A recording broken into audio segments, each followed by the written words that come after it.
Hello, cats and kittens. Orewa Jose, and welcome back to Manga Mondays. We're on One Piece, which is basically the only manga or comic that I read lately. One Piece, chapter 1005, Demon Child. And I am super excited with this chapter because it holds the promise of a Nico Robin fight, which we have never actually seen. A Nico Robin fight with consequences, a meaningful fight. Okay, don't count any of that stuff at Fishman Island. Fishman Island was a joke. It was the Straw Hats flexing on some bums. Nobody was in danger. They beat down hundreds of thousands of people with no consequence. There was nothing to that. All right, we're talking about going up against a Yonko crew, fighting against a Toby Robo who are a step down from the commanders.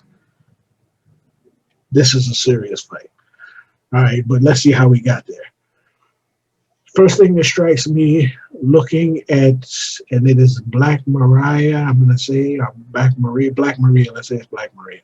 I can't remember if it's Mariah Maria, but for the sake of this review, I'm going to say it's Black Maria.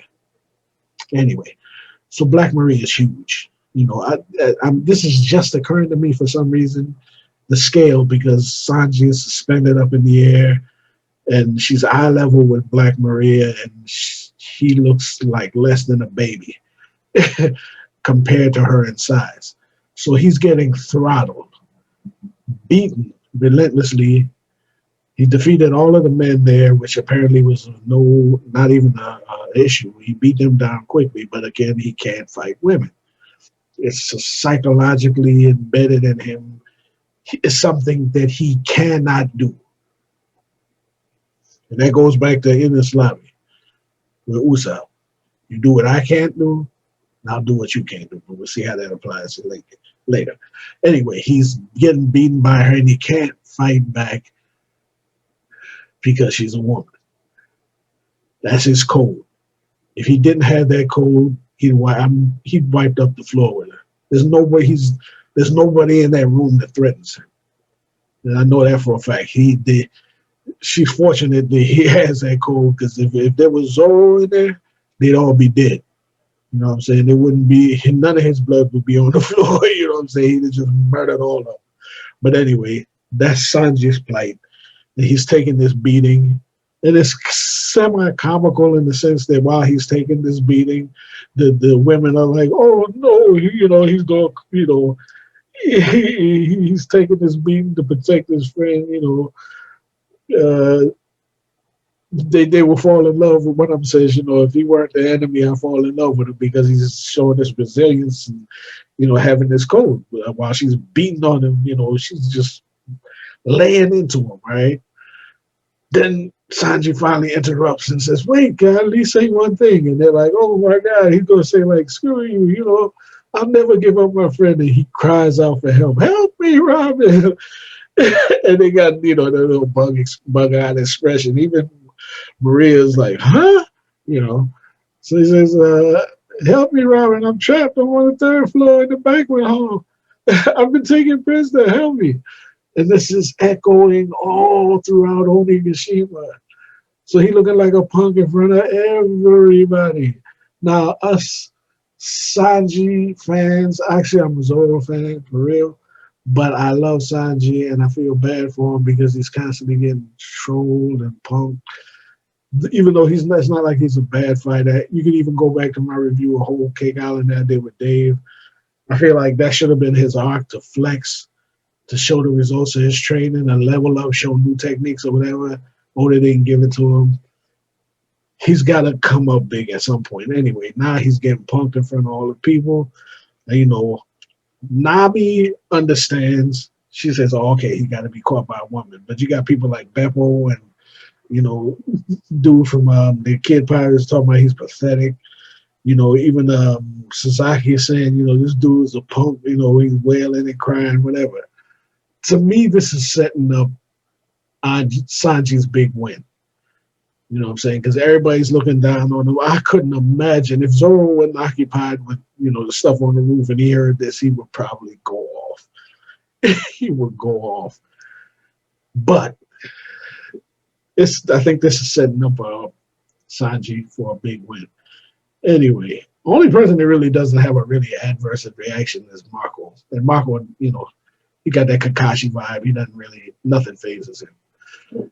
So he's taking this beating, and Black Maria's basically saying, I'm gonna keep you as a pet. He's saying basically, I did what you said. Let me go. And she's like, nah, I'm gonna keep you as a pet like the rest of these dudes.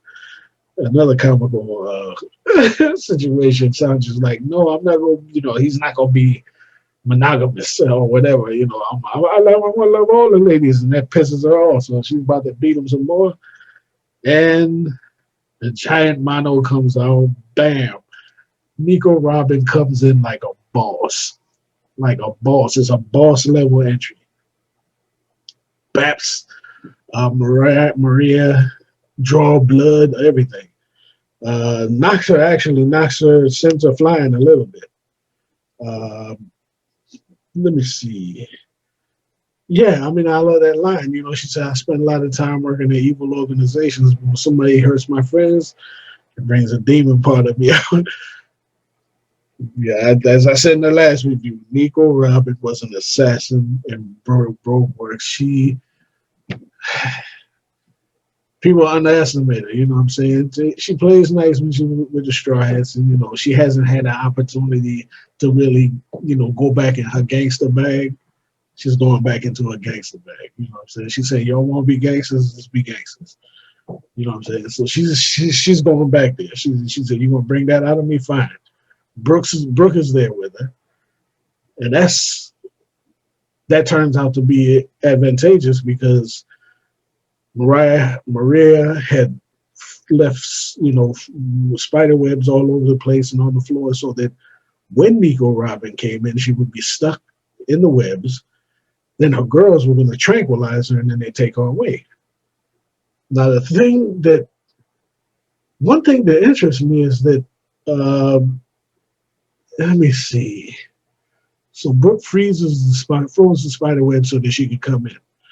Now, Maria asks, how did you get inside? And Robin says, I can bloom anywhere, which is insane. That's almost like instant teleportation. I'm assuming because she can make clones, she can make whatever, and she can bloom herself in.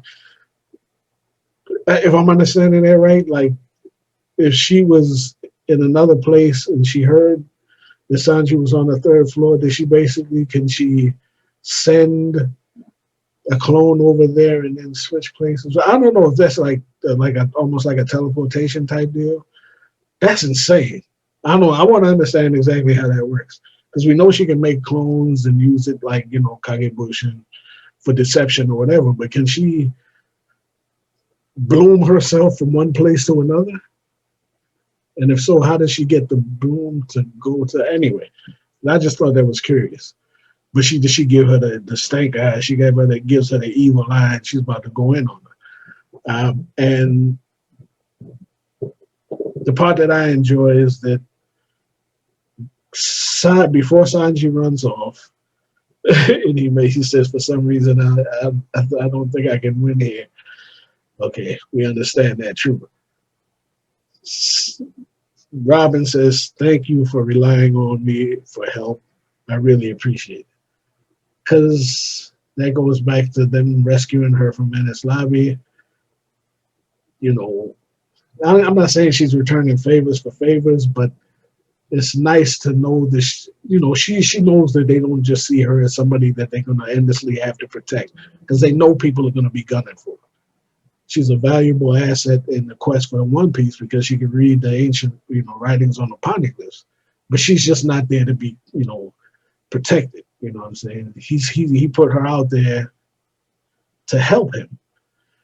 And for everybody that's saying that Sanji comes off, he's in a situation where it's a no-win situation.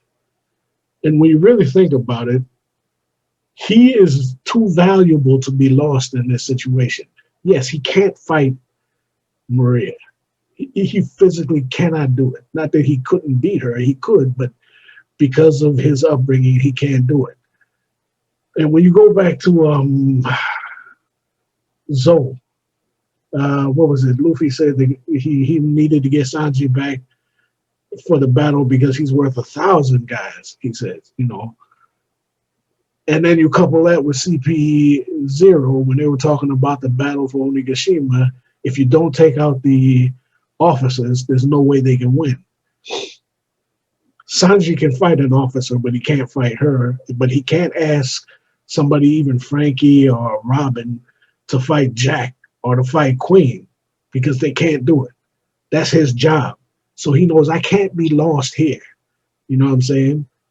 I have a responsibility to take out one of those guys. Luffy needs me to battle to be a combatant on the upper level. And if I die here, it's he has a responsibility he has to live up to. So if his pride has to take a hit for him to get out of this situation and trust his friends, trust his allies that they can do something that he can't do, so be it. So I respect Sanji for that. You know what I'm saying? It takes a hit to his pride, but pride don't matter. You can't let your captain down. You can't let your crew down. But he has to take out a Jack. He has to take out a Queen. So he's off. You know what I mean? He probably regrets the damage that he took just there. He maybe he wanted to be fresh for that big fight, but whatever. So he gets out of that situation, and the crew rallies and takes care of its own. So I respect Sanji in that regard, even though he come off like a punk. But the fact of the matter, he's not a punk. And he's getting set up for a big win. I think he's going to take out, well, let's see who he's going to take out. Because after he,